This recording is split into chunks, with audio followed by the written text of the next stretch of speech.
So here is the order of operations. Let's make a new... I wrote this yesterday, but apparently... So it's on my computer at home. I didn't save it. You guys can't see this because it's very tiny.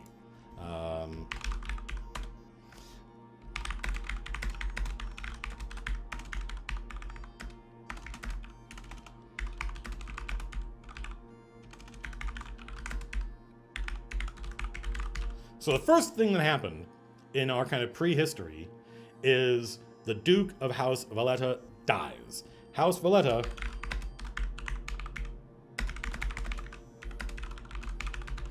they had power because they kind of controlled the money. They collected taxes. What's her name? Do we know her name? Duchess Lenora, right? Spelled it in the Welsh spelling there for a second.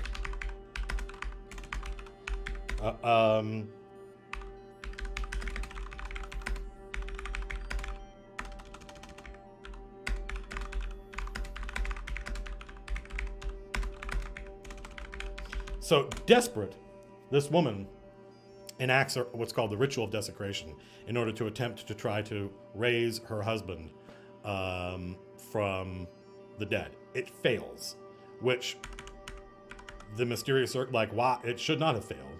And instead, over 3,000 people died.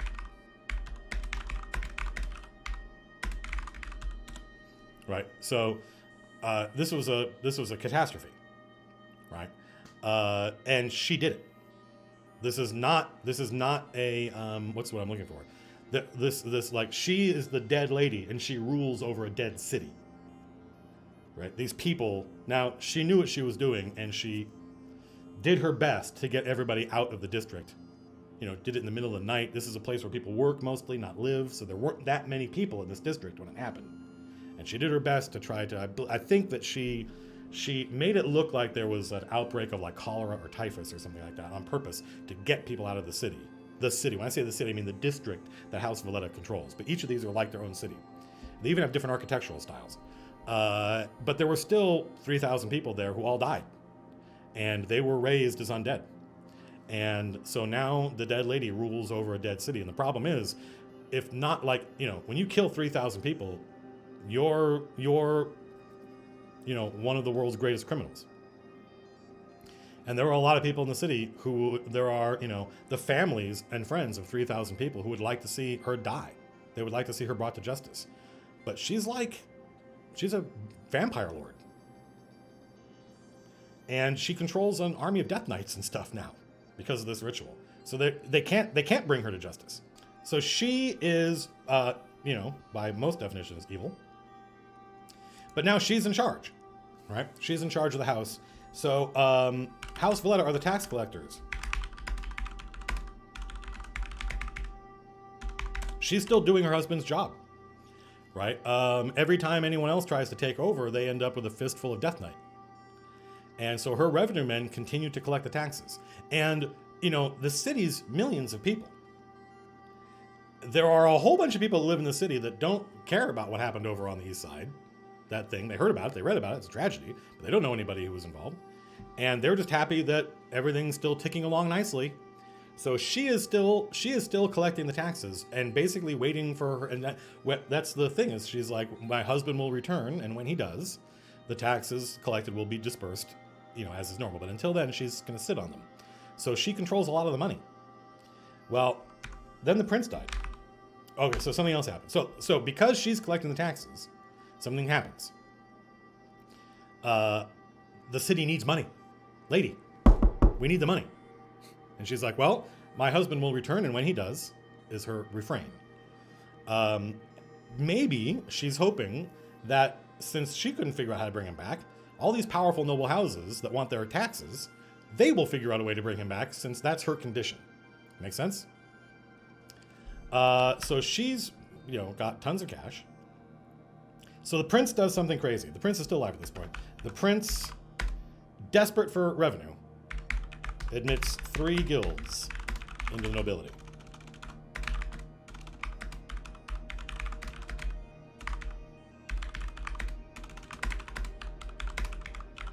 So how did we end up with 3 guilds on the prince's council, which we'll have to come up with a name for? But the governing body of the city how did we end up with 3 guilds suddenly now made the legal equals of the noble houses? We needed the cash. We needed the money, right? And so these 3 guilds buy in. And now what had been kind of, everybody knew that these guilds had a lot of power because they didn't just control money, they controlled things like trade and stuff like that. So now we've got these 3 guilds, the Fulcrum and 2 other guilds, I don't know which yet, that are now legally noble houses. And, they may, like, the city still needs money. So the nobles are like, if we don't do something, we're going to have to... So anyway, then the prince dies.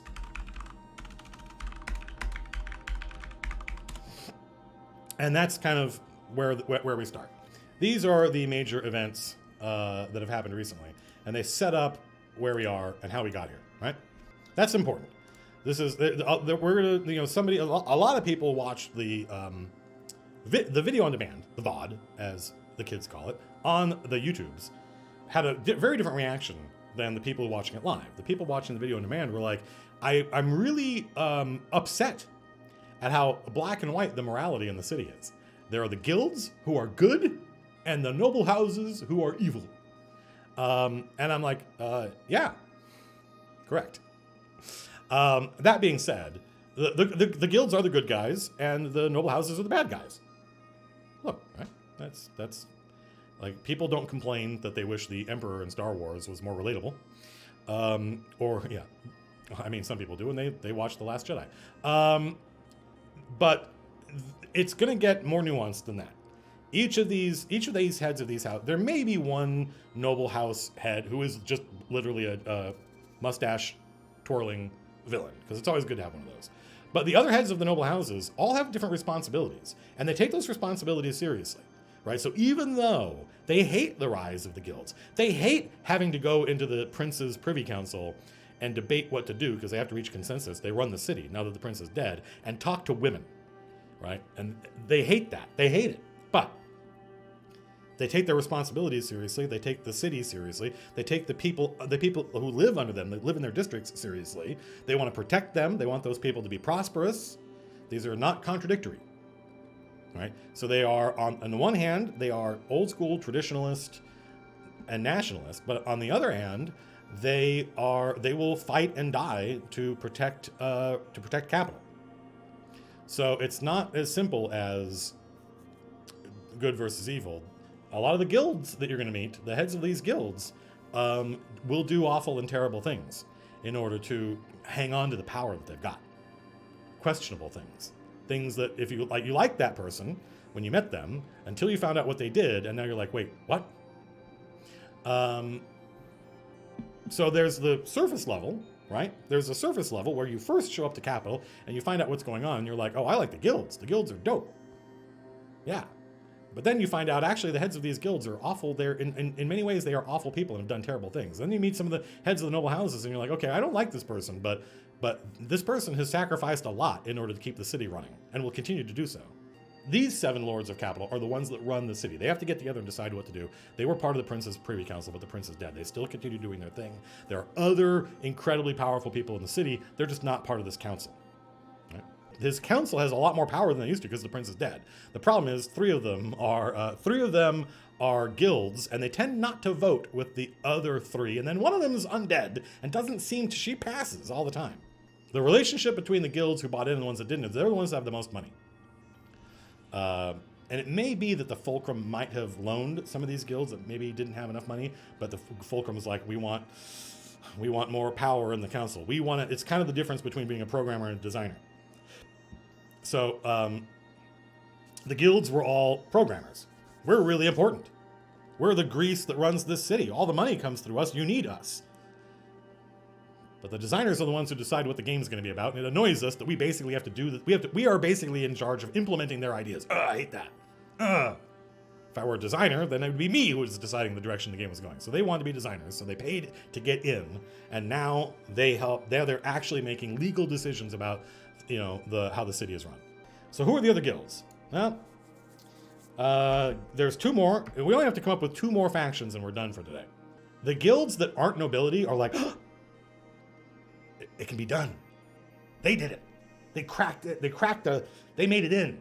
We've been subject to, we have a lot of money, but we've been subject to laws and taxation and all this bullshit. We have to pay incise taxes and excise taxes, and we have to have all this crap in order to run our businesses, and we don't. But these three made it in. We could make it in. What can we do to help these guys? So I think that the next guild that is a noble house are the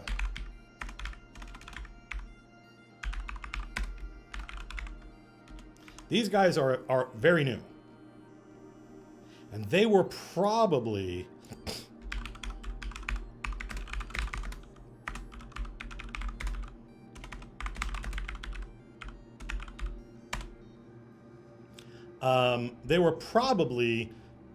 loaned the money by the Fulcrum. These guys control the information. These guys are relatively new, and they have supplanted the engravers, who were previously the folks in charge of news, quote unquote, very slow, only rich people could afford it. Now these guys are printing newspapers, not their broadsheets, and what they say, people believe.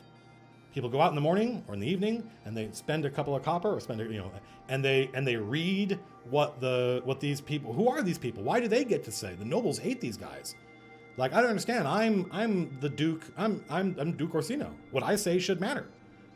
Yeah, but you weren't quoted in the paper, and everyone in Capital read this. So suddenly they've got a Walter Cronkite, right? Oh, don't listen to that guy. The president says, don't listen to him. Who's he? Shit. We lost Walter Cronkite. Now no one listens to us, right? So the Broadsheet Guild are super powerful, but they're also really, really new. So this person is either from Corsair or from Vasloria. I think Corsair. Nobility, that is not how you spell nobility, by the way. That is not English. Nobnility. I'll show you some nobnility. So Corsair is basically pre-Islamic Arabia. So her name, I think, is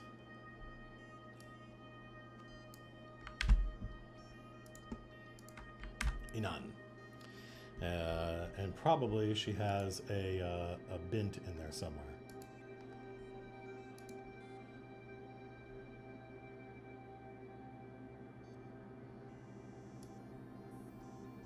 A bint or an owl? I think an owl. I think she's from a noble family. She's from a noble family in Corsair.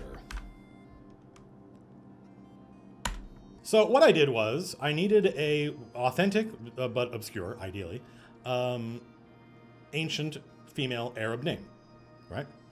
And so what I did was I went and looked up. This is how I come up with names. This is some people will like this, some people won't. But I am philosophically opposed to fantasy names that just sound like a bunch of random syllables people slammed together, because I don't think that's how language works. I think it's actually incredibly difficult to make up completely from whole cloth words that sound like they would be real words. But that being said, I'm not 100% on this. We could swap her out and do something else. Explicitica defilis is Latin, or Latinish. It's cod Latin, but Explicitica defilis sounds like a real word.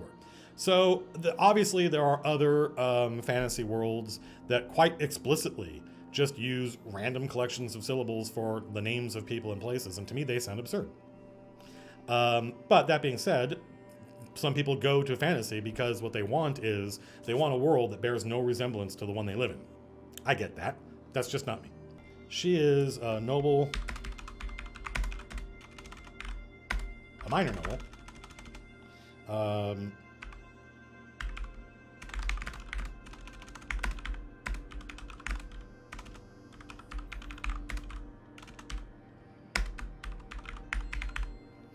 She's like, the sixth daughter or something like that. So she came here because she's like, I have no prospects back home.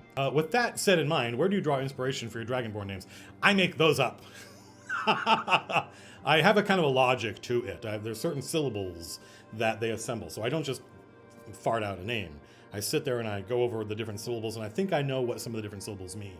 I don't obey rules for the sake of obeying rules. That's consistency is the hobgoblin of a tiny mind.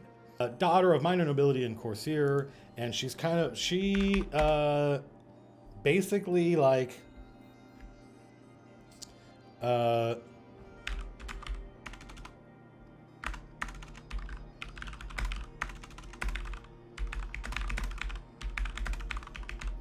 she basically invented this thing. But there was, I will probably figure out exactly what she invented, because there were printing presses before her. They just didn't work really well. They couldn't be relied on. They broke down too often. And there was some breakthrough she had that made it so they were super, super reliable. It might be something like the paper, actually, Brother of Anubis. It might have been something about the quality of the paper. That might be like, she may have come up with a way to make really, really, really, cheap thing. So she invented this thing, and but she's probably not like the editor. She's not the person who decides what goes in the paper. And she is now Riohan. No, she was born in Corsair.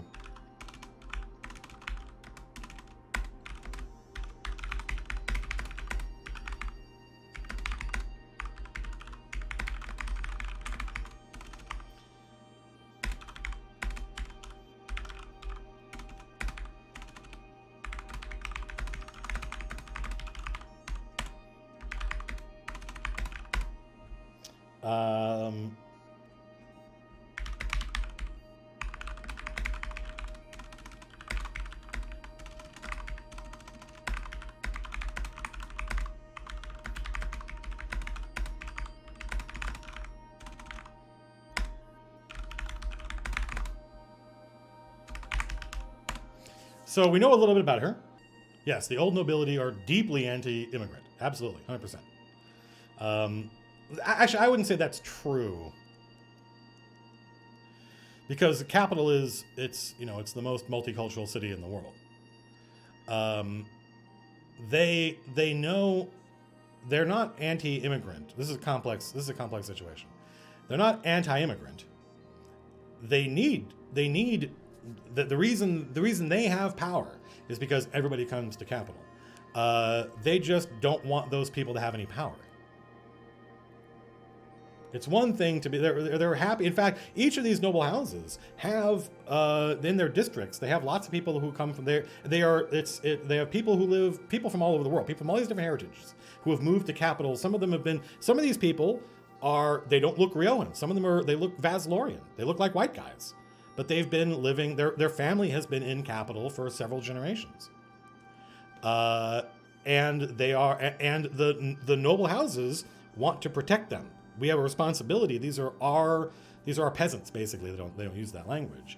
So they have a real sense of their noble duty to the citizens of capital. And those citizens come in every shape and size. They just don't think those people should have any power, right? It's like Napoleon.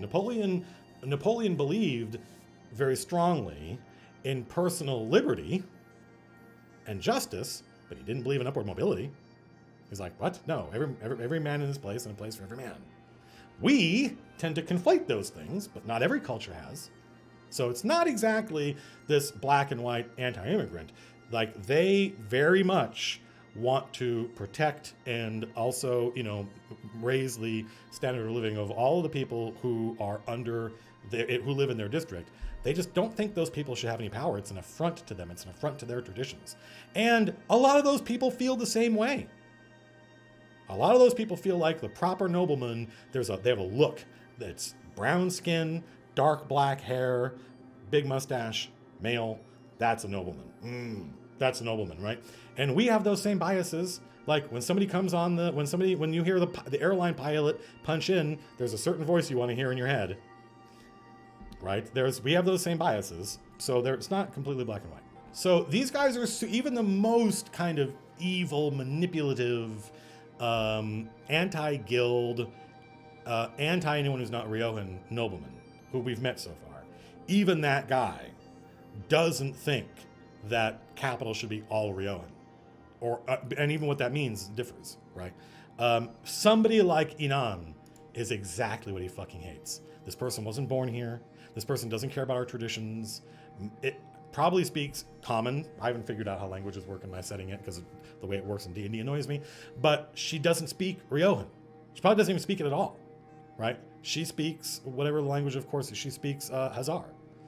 And she probably has to have like a fucking translator if she wants to talk to the nobles. But she is super programmer. She's a programmer, right? Not a people person. So she needs a people person, and that's her editor. And her editor is the muscle. The editor is the face man. So what's the, who is this guy? An ogre? That's not bad. Hobgoblin? I don't know. A fire ganassi, that's interesting. A fire ganassi? I don't actually know what a ganassi is. A Goliath? People like a drow. Oh, an astral celestial. A drow. I like that. I like that. I like a drow bard. I don't like ganassi because I would have to explain what that is to all my players. And that's how you know it's not a good idea. Well, people like, let's hang on a minute. People like, I like drow. I like ganassi. Ganassi is kind of in the, somebody else said something I liked. It wasn't, oh, Dragonborn? Ooh, a gemstone Dragonborn. That's actually a pretty cool idea.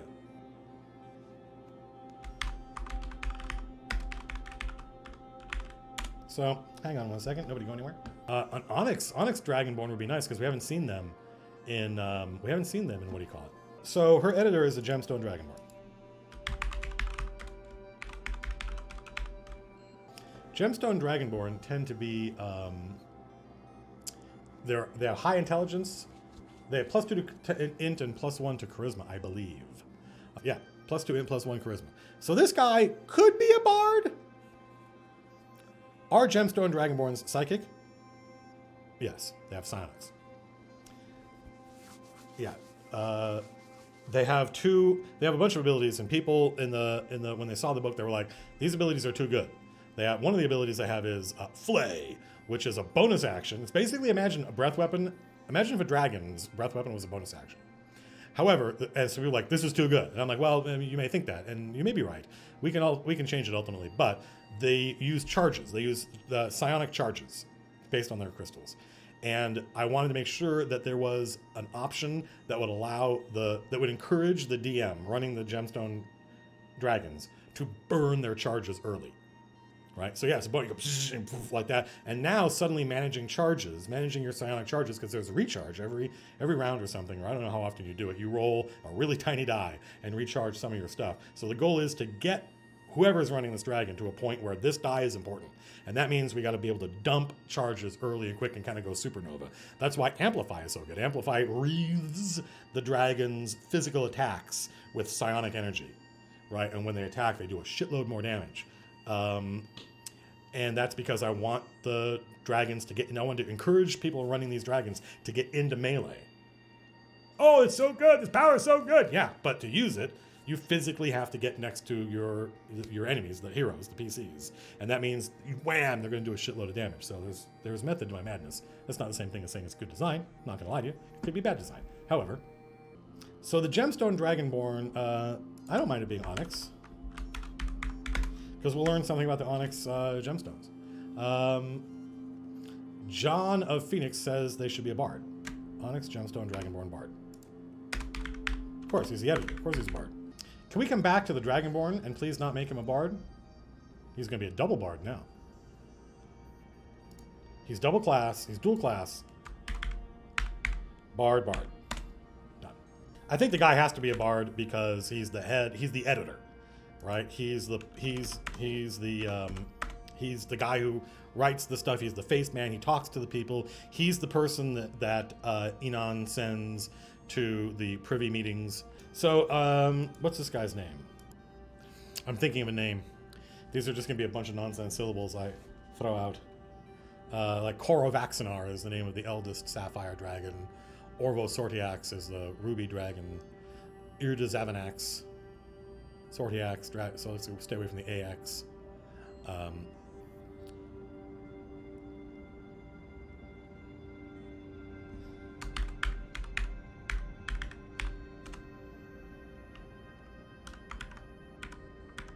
The Dragonborn are, they don't really have a gender. They can be either male or female in order to, they can kind of switch. It's not, they don't get to choose. It's under evolutionary pressures. It has to do with hormones and stuff like that. So if there are too many or not enough of one or the other, then it's like, they're like frogs. And that has something to do with their quasi-biological nature. So I think Halasar for now. I may change that. No, they're purely business partners.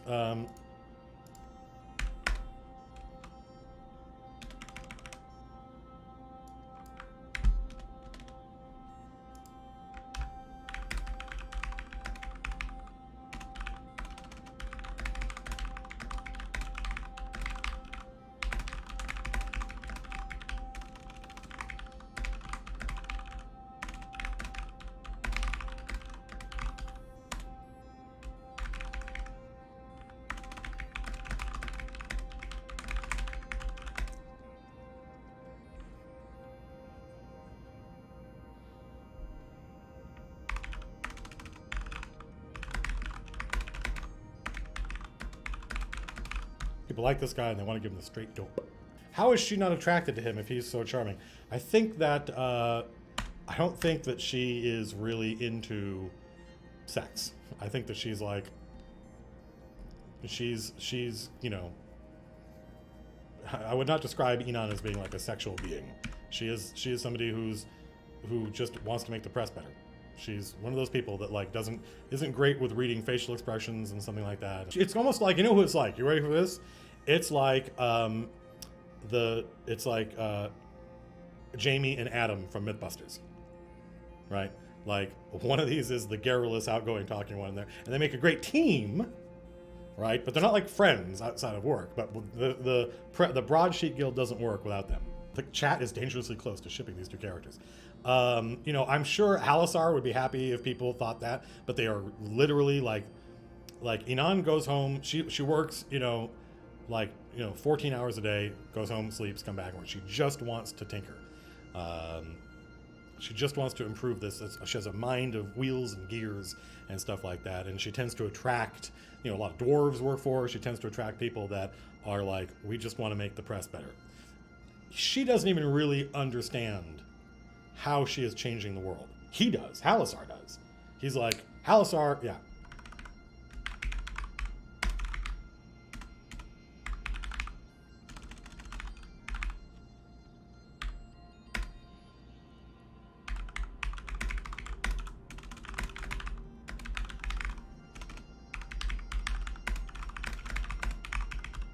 Boom.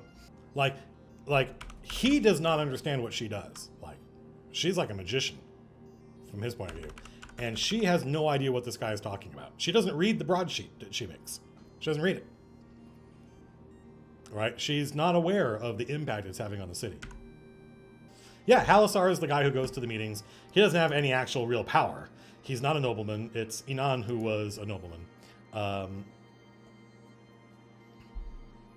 So we know a little bit about the Broadsheet Guild. These guys have a lot of power, and it's growing by the day. And we know a little bit about the relationship between the people. So the heroes. So for instance, let's think about this from the player's point of view. How do the players find out this place exists?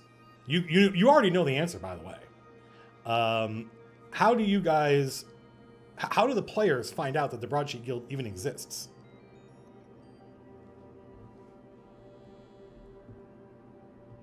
They get a paper.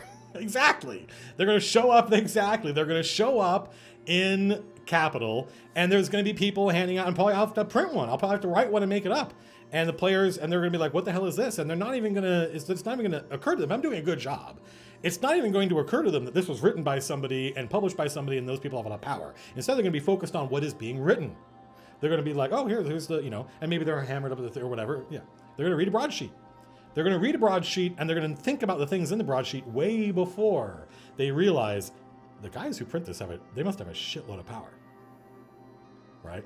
And there's probably more than one there. Right? So somebody said, is Halasar exploiting Inan? He thought he was. He thought he was scamming his way into power. Failed playwright. But this girl, she doesn't know what she's got. She doesn't understand what can be done, right? Like the first couple of these things had like recipes and shit in them. She doesn't understand. So he thought he was scamming his way in, and she's like, I actually don't care. You think you're scamming me, but you're not, because I genuinely do not give a shit about the order in which the letters go in. What could be less interesting? She's purely interested in the technological challenge of the, and he came to understand that. And now they realize they're the perfect partnership. Now they really need each other, right? Because he is the person that makes, the only reason she has a job is because of how much money this thing makes. And that she can afford to do things now she never could before. And so they are this perfect symbiotic relationship. Either one of them would be useless, right? Her without him, there'd be no paper. There was a broadsheet that she and her team made, and it was incredibly banal, and no one bought it. And then he read one of these, and he was like, am I the only one who gets it? And he was. And the fact that he used to be a playwright, no one else could edit this stuff. No one else could. He knows if it bleeds, it leads. You gotta hook him. You gotta hook him early. He invented the headline. You know, Act 1, opening on. Anyway, so now there's one last guild, the Guild of Farriers. I like. I'm gonna write that down for now. We're not done. But they don't. So that's really good. The Guild of Farriers is important because transportation. If you control transport, if you're the guild, but transport in the city, we mean obviously like.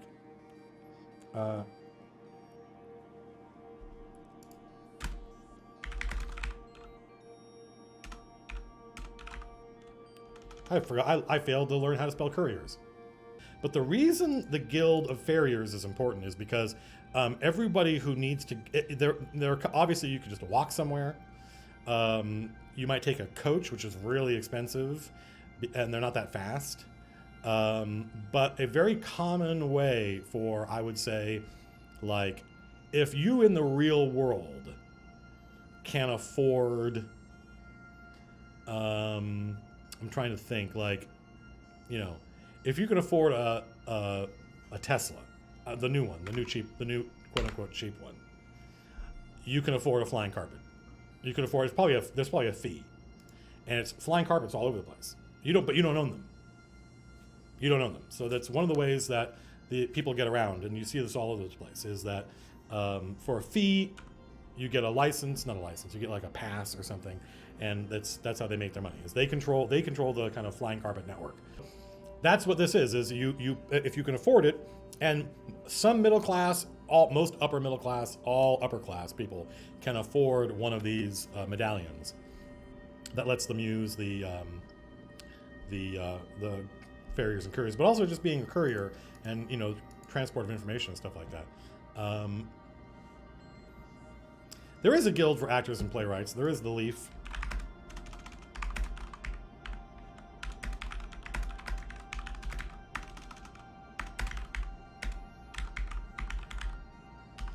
But it's not clear to me that those guys are one of the important ones. I think they're important. I think the Leaf is important because everybody goes to the theater, and as a result, if your play is popular, you affect thought. Does that make sense?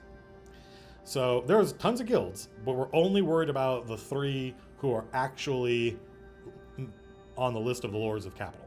So we know that one of them is the Broadsheet Guild. One of them is the Fulcrum. Let me make sure I'm using this word right.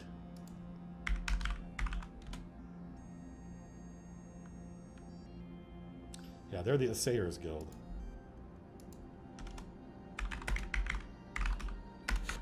They determine the prices of things. That's where they get their power from. They're kind of like the Fed, if that makes any sense. If you're not an American, even if you are American, that might be an obscure thing. Yeah, I think it's the Guild of Farriers and Couriers. I think they're the next guys. These guys are called the RASP. The Broadsheet Guild is run by a woman. The Docks are, the Assayers, the Fulcrum is run by a woman. I think this guild is not going to be run by a woman because that would be a little bit too on the nose, if you know what I mean. They're called the RASP because a RASP is a tool that farriers use to shave off the hooves of horses. And these guys run all of the, not all of, but a lot of the horses. Like, even though, so they're named the rasp because they predate, that name predates a time when there were flying carpets. But they still run. All of the couriers use horses. A lot of the coaches use horses. All the coaches use horses. Horses for courses. Where do all the carpets come from? That's a good question. I think these guys sort of have a monopoly.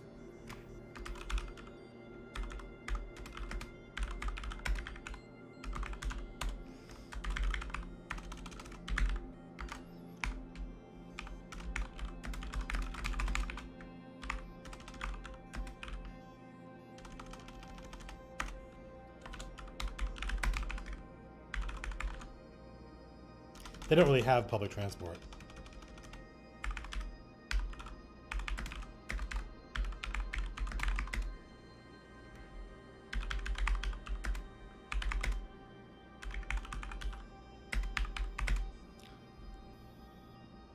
Is there another name for gondola? Skiff, cog. Those are all good answers. So who's in charge of the rasp? A gith. A gith. That's not bad. A rat man? A Raiden White? A halfling? I think a djinn is too powerful a creature for this. It has to be something that could reasonably be like a player character. I don't know why none of these suggestions are really causing me to go, and then what that means is that I don't know enough about this person. A Dwagar. Who is this person that runs the Guild of Farriers and Couriers? This is somebody, what do we know about them? Very little. We know that if you get on a boat, if you take a coach, if you need to get a letter across the city very quickly, get information from one point to another very quickly, you use these folks. And their seal on something, they're kind of like like Dr. Yue, like that, like they're incorruptible. You don't trust messages delivered by anybody else because they can be forged. Actually, a high elf is not a bad idea. A mind flare. I think that's too weird. This is one of those things that's going to be very personal. It's going to be very personal. I have my own idea about, no, that's too weird, that's too boring, it needs to be. But is it a Ganassi? Is a half djinn a Ganassi?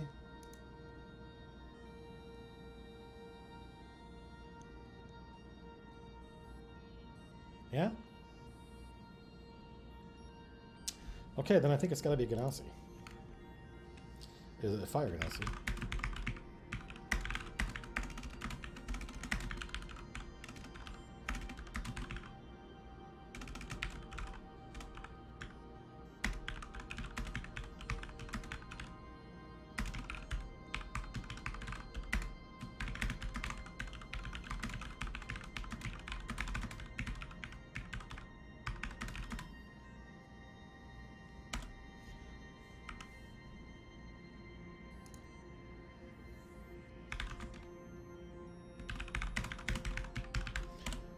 So some of you folks, this is going to make more sense to than others. But Sirtan, I agree with this. But Alloy is my version of the City of Brass. It's also called the City of Brass. But Alloy is the proper name of it. It is the capital city of the plane of quintessence, the plane of all elements, the plane of 4 elements.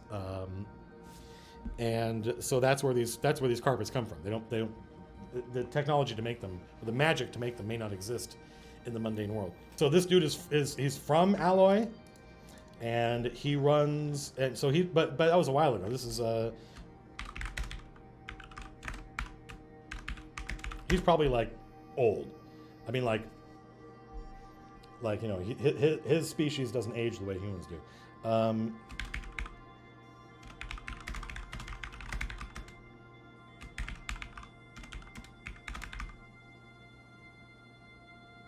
Stand by.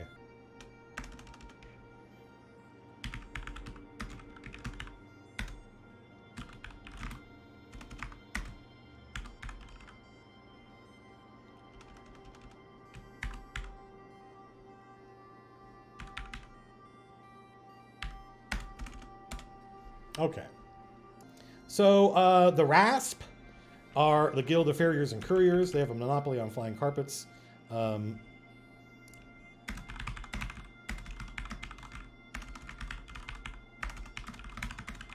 So, you know, like, they're also UPS.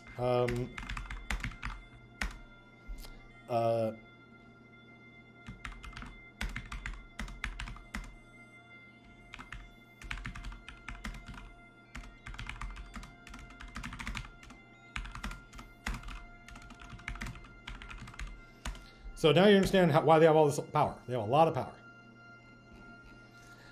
And so what's a good name for a fire genasi? I literally know nothing about them other than what you have told me in this chat.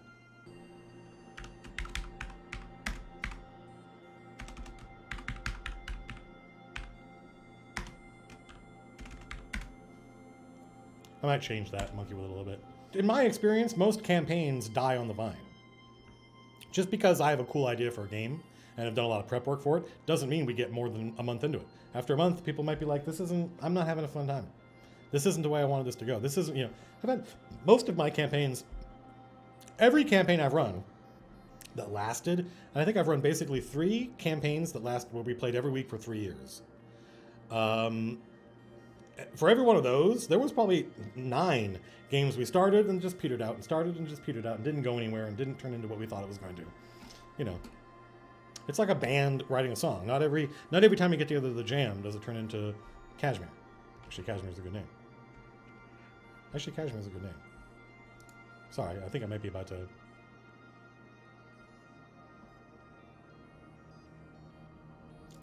change this. I think Cashmere's a cool name. I know it's a real word from the real word. I don't mind. So Lord Kashmir, he's a fire. I can picture this guy, really flamboyant character. But I don't really know a lot about him.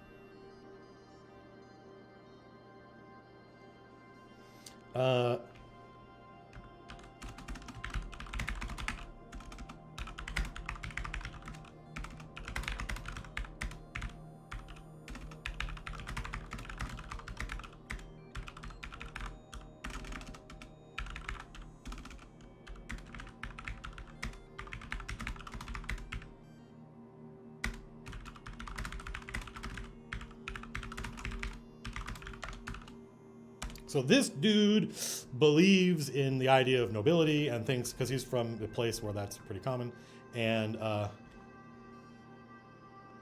so he's like, yeah, 100% I want to buy in, right? I want a seat at the table, but I don't just want a seat at the table. He's the one where you go to his place, it looks like a palace.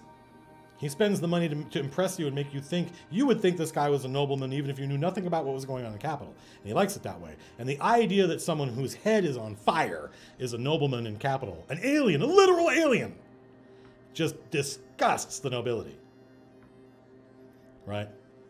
This surely will upset the nobility. Yeah. He might even affect a Riojan mustache. Hang on a second, I have to put on my fake mustache. Right, because he loves that.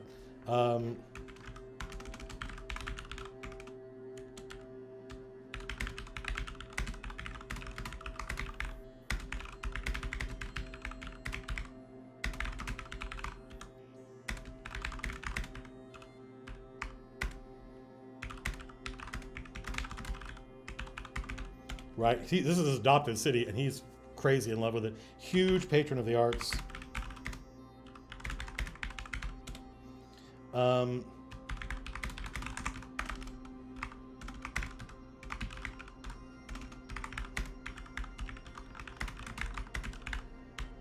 So,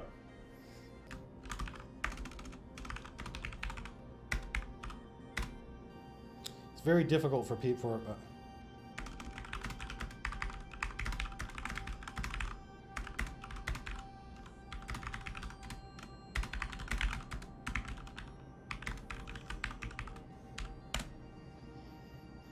He's a Rioja-phile, 100%.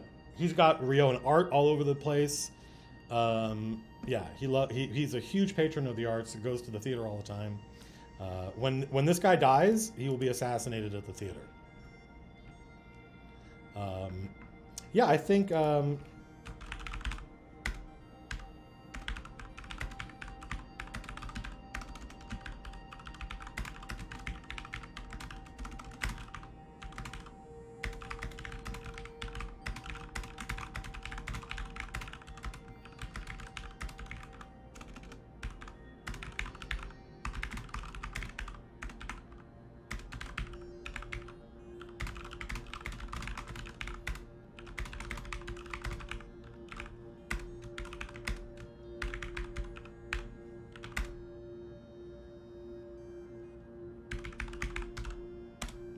So he's kind of changed his technology has changed the structure of the city and what it can do, and how quickly information can be transmitted back and forth, and how quickly people can get back and forth. And if these carpets stopped working, or if he took them away, you wouldn't have one city anymore. The city is too large. You'd have 7 cities. You'd have 7 distinct cities, and they'd be unable to get their stuff done. Anyway, so I feel like we're almost done. Well, I think the rasp is way older than this guy. The rasp existed back when there were just horses. I don't think it'll be a lot. People in Capital don't know how to make them. The people in Capital do not know how to make flying carpets. Probably no one on this planet does. The magic, apart from like Wish. So they're they've got to rely on this guy. Where he's from, flying carpets are somewhat unremarkable, but he's from another universe. So we could definitely have a subplot where someone else comes up with flying carpet tech, right? And suddenly the whole balance of the city is thrown into disarray, and that's drama. No, I don't think Kashmir, it's been like 150 years since that dude was, he might be familiar with the chain, just because it depends on whether or not he has to go to Alloy to get his supply, or whether or not his supplier comes to him, and I'm not sure about that. So, folks, we're done. We know who the Lords of Capital are. Duke Prospero. She's not a duke. I don't know what these people are. All the guild members, all these guild masters, all these 3 I should say, are all nobles. I just don't know what their title is. They're not dukes. Shirome runs the fulcrum and controls the exchange. Duke Orsino, that Lord of House Navarre, is the head of the Church of Saint Isabella the Pitiless. Duke Marco, Lord of House Verona. It's grown on me. Lord of the Admiralty. The Dead Lady doesn't really belong to any of these factions. And is the reason, right now, that the nobles don't just run roughshod and just constantly outvote the guilds. The whole idea of having to vote to get things done disgusts the nobles, but the prince is dead. The Broadsheet Guild, run by Inan al-Adwiya.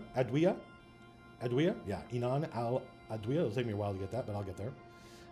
And her partner, kind of partner in crime, Alisar, the editor of the paper. Keep in mind, there's probably several different broadsheets, right? But all of them pay a tithe. They all use her press, or her presses, her technology. So 3 hours and 27 minutes. This is a pretty good stream. And then the RASP, the Guild of Farriers and Couriers, who have a monopoly on flying carpets. They run most of the transport in the city. So I feel like we've done a pretty good job. I don't know what the next stream is going to be. We could certainly do deep dives on each of these. We could talk about who the other powerful characters in the city are.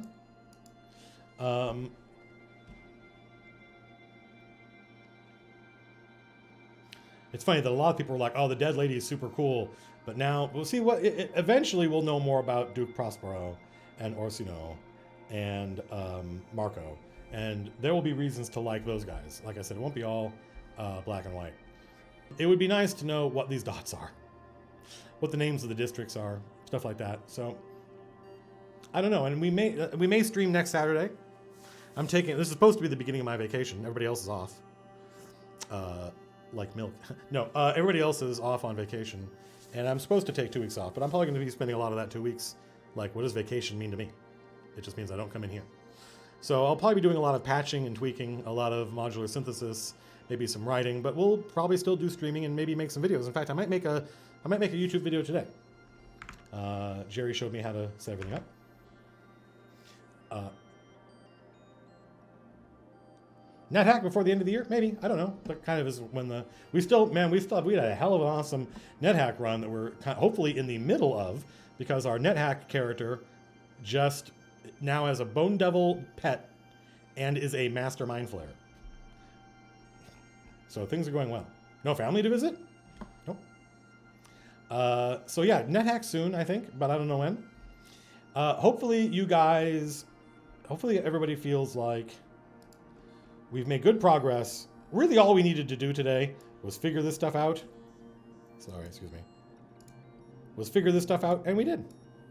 It took way, way longer than it would if I were just sitting here on my own. But I think also we got a lot of really cool stuff figured out that we might not have done if it were just me sitting here. We wouldn't... Definitely, if it were me sitting here, these things would not have this structure. But having you folks in chat helps come up with really cool ideas. So, you know, we might get together and play Codenames on our normal Codenames night. I don't know about that. That depends on how many people are around.